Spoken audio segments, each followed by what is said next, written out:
It is literally impossible to buy a house right now. It was immensely easier for our grandparents and our parents to purchase homes back in the day. Like, your granddad bought his house with $500, a paper clip, some thumbtacks, and a lollipop.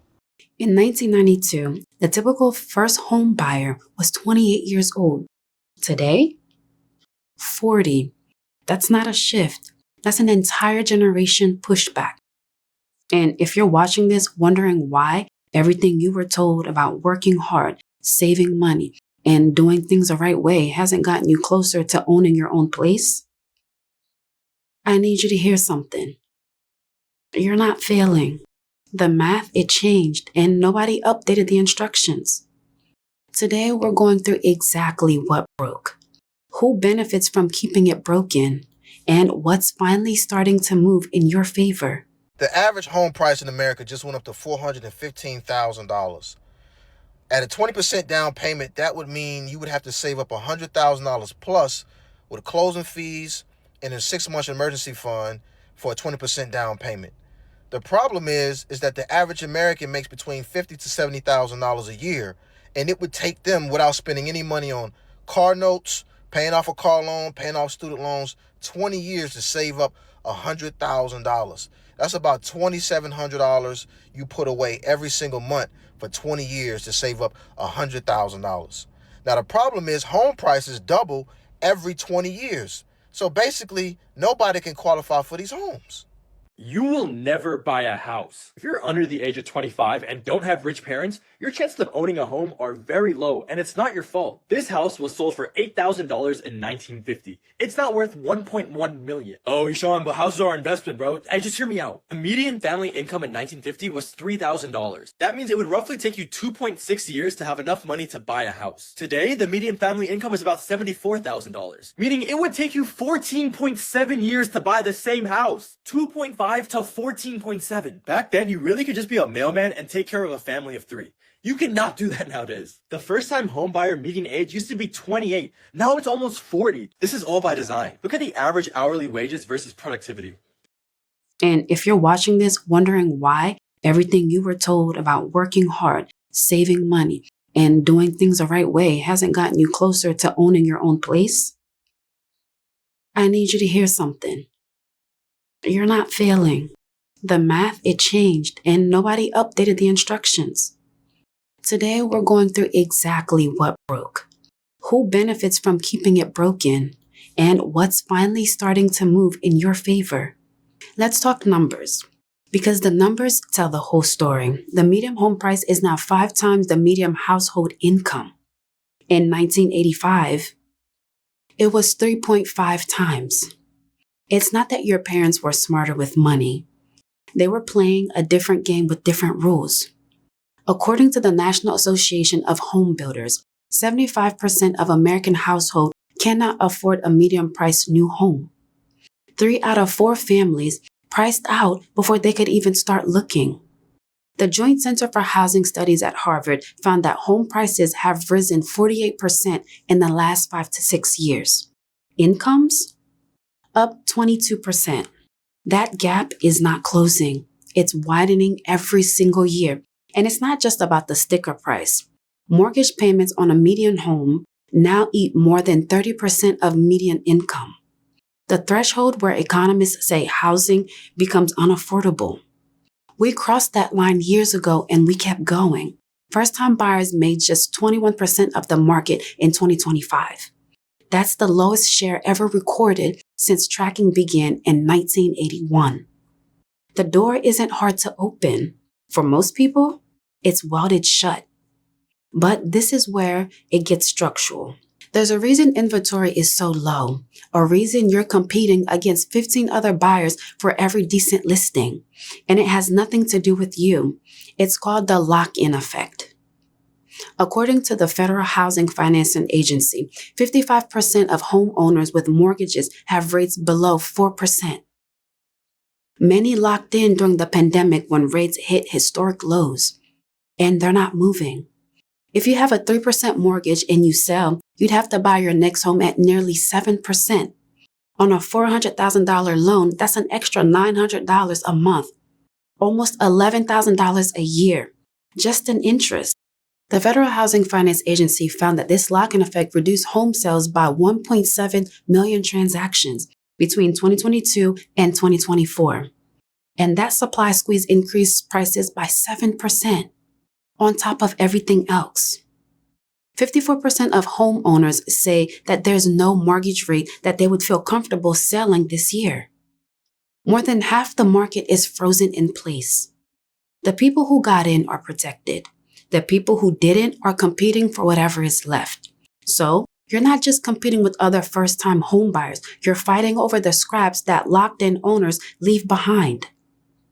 And increasingly, you're fighting something with deeper pockets than you'll ever have.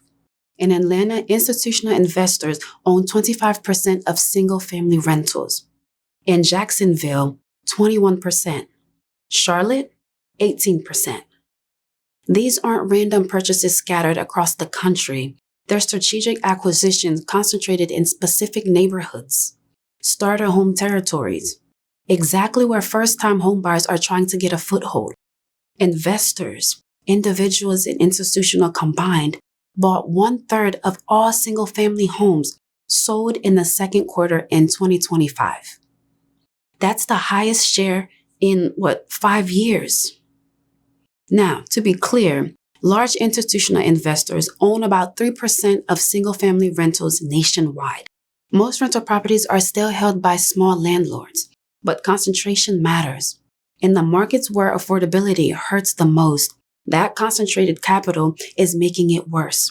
Research from the Federal Reserve Bank of St. Louis found that institution investor purchases increased both the price-to-income ratio and the rent-to-income ratio, especially in entry-level housing, the exact segment where people are trying to build their first foundation. They don't care about mortgage rates because they pay cash. They don't need appraisals. They don't need 30 days to close. They make offers sight unseen while you're still scheduling your first showing. You're not competing on a level field. You never were. I currently work 3 jobs. My girlfriend works 2 jobs. We have a bunch of money saved up, and I still cannot buy a house. Otherwise, we'll be completely house poor. I'm so sick of this. I'm so tired of it. We've been working so hard for so long. Both of our credit scores are 700 plus, 720 plus, and we're working our butts off.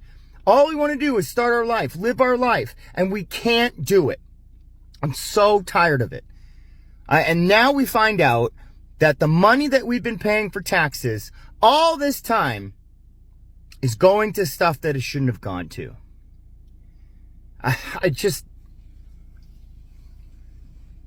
I don't know how much more I can take, man. I don't know how much more I can take. Like, when is the American dream going to be feasible again? When is it going to be okay to work hard to get good things in life? With both of us combined, 5 jobs, and we can't afford a house. I'm so done, man. This isn't your fault. After the 2008 crash, builders stopped making starter homes.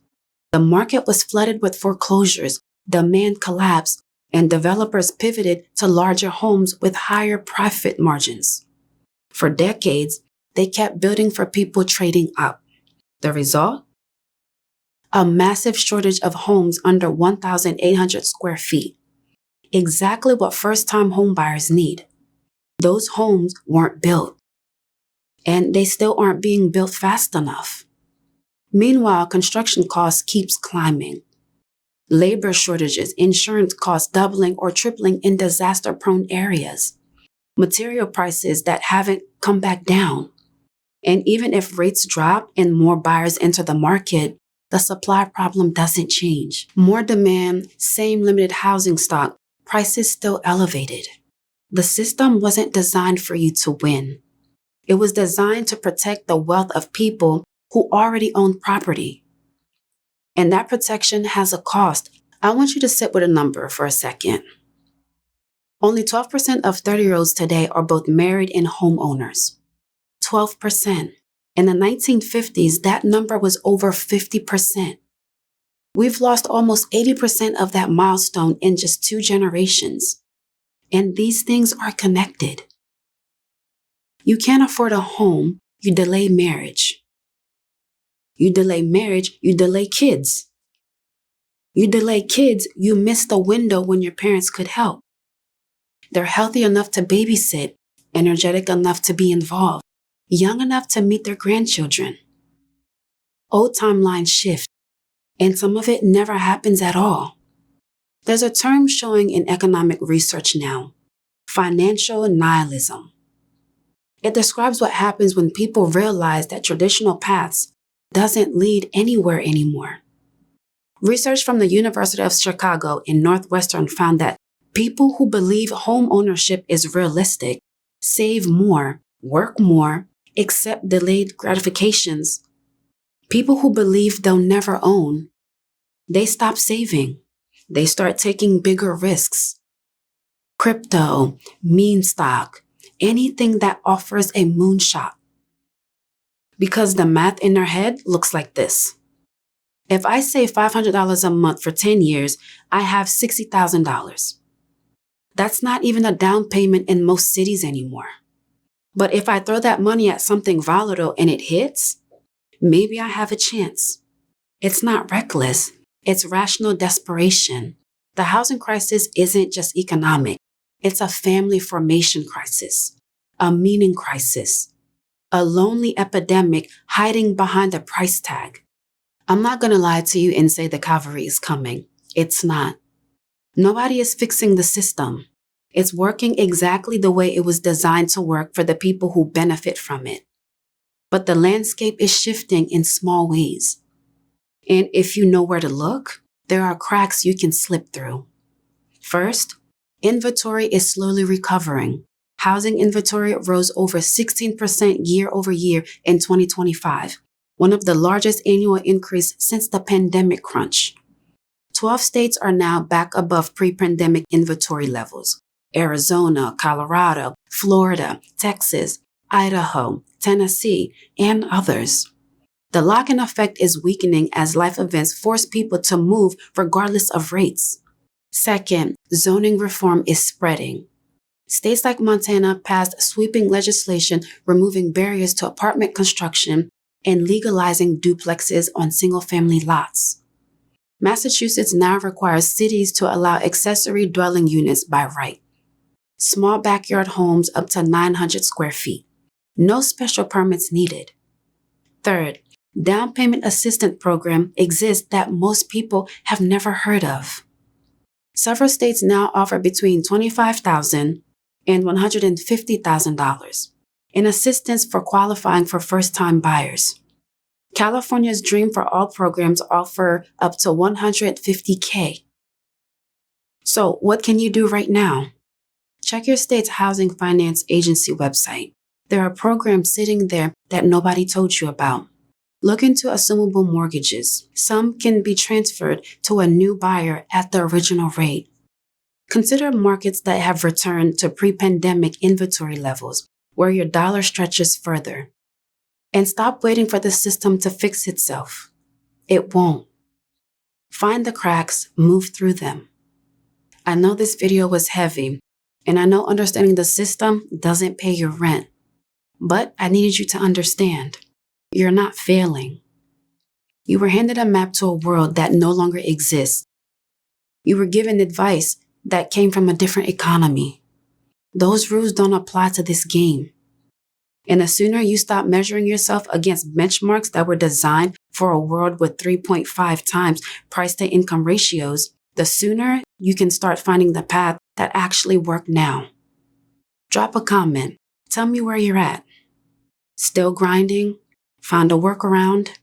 Gone in a completely different direction? I want to hear it. It's been your girl Rene here. I'll see you guys in my next video.